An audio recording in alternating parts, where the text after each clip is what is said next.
这个故事如果你听起来不累，那么你的听力水平在生活中是完全够用的。要持续提升英文，记得点击订阅按钮。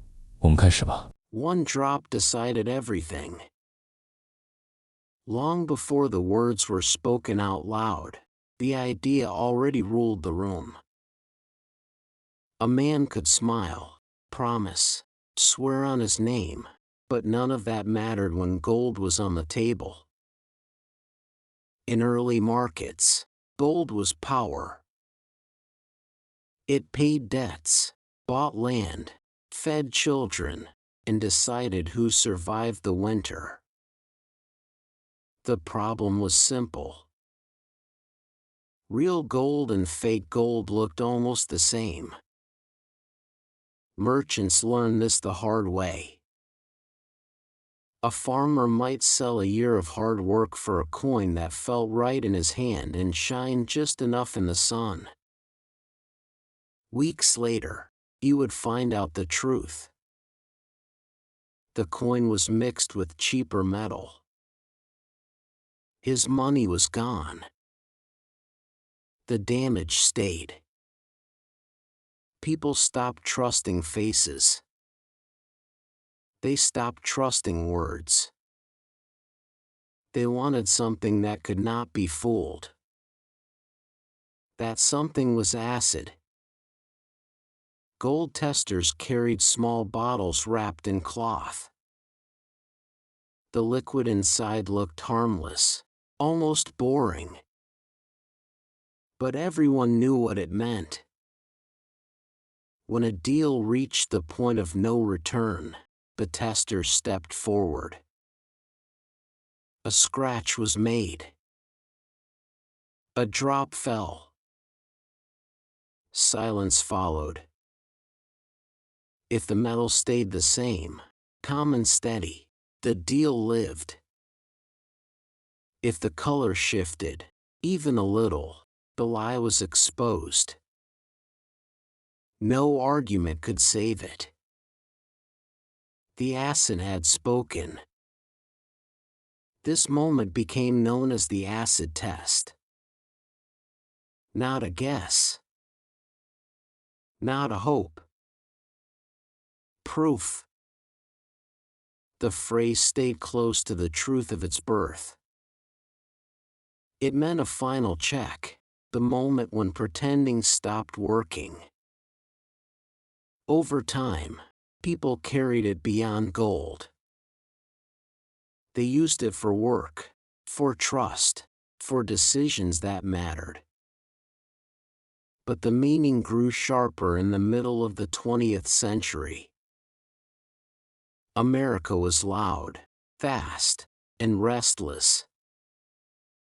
After years of rules and expectations, many young people felt trapped in lives that did not feel honest. Jobs paid the bills but drained the soul. Schools taught answers but ignored questions. Respect was demanded, not earned. A writer named Ken Kesey watched all of this and felt something was missing. He believed people did not really know themselves. They played roles. They followed habits. They stayed safe.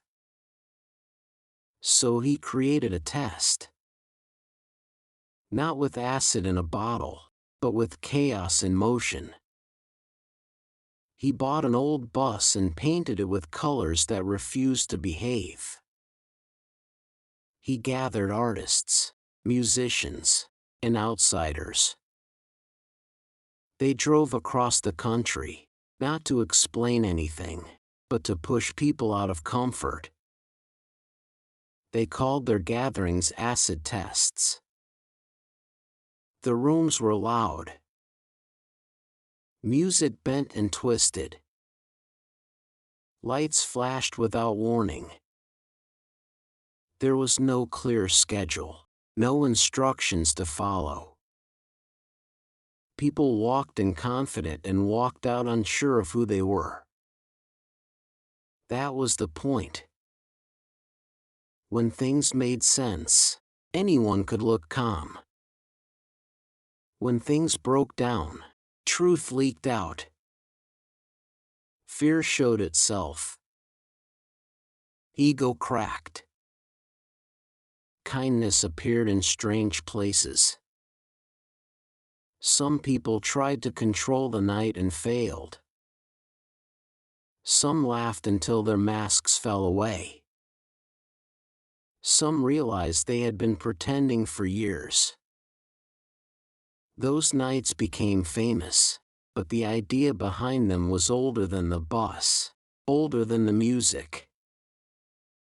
When pressure rises, when plans fail, when safety disappears, what remains is real. That is the acid test. History moves on, but the test never leaves. It changes shape. It waits. A company grows fast, full of promises and energy. Then money gets tight. That moment shows what the company really values. A friendship feels solid for years. Then one person needs help, real help. The answer reveals everything. A person talks about honesty, loyalty, courage. Then a shortcut appears. No one would know. That moment is the test. The acid test does not shout. It does not warn you days ahead. It appears quietly, often when you are tired or distracted. A choice stands in front of you, small enough to ignore, heavy enough to matter. Most of life is practice. These moments are the game. People like to believe they are consistent, that they would act the same way every time. The truth is harder. Pressure changes people. Fear bends values. Comfort dulls awareness. Then comes the drop. Sometimes the surface holds. Sometimes it stains. That is why the phrase survived. It is not poetic. It is not soft. It is practical.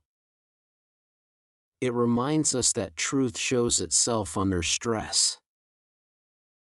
Today, the acid test lives in daily life.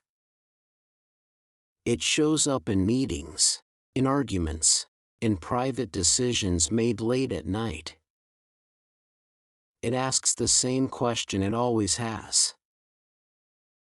Is this real, or is this just shining? You may think you know your limits. The acid test will teach you otherwise. You may think you know what you believe. The acid test will ask for proof. When your moment comes, and it will, there will be no audience and no second take. The choice will be quick. The result will last. Long after the pressure fades, what you showed in that moment will still be true. 能以非母语者的身份专注学习到现在，这本身就是很棒的进步。真诚感谢你的观看。如果你觉得本期内容实用，点赞或留言让我知道你的想法，这对我持续创作非常重要。我们下期见。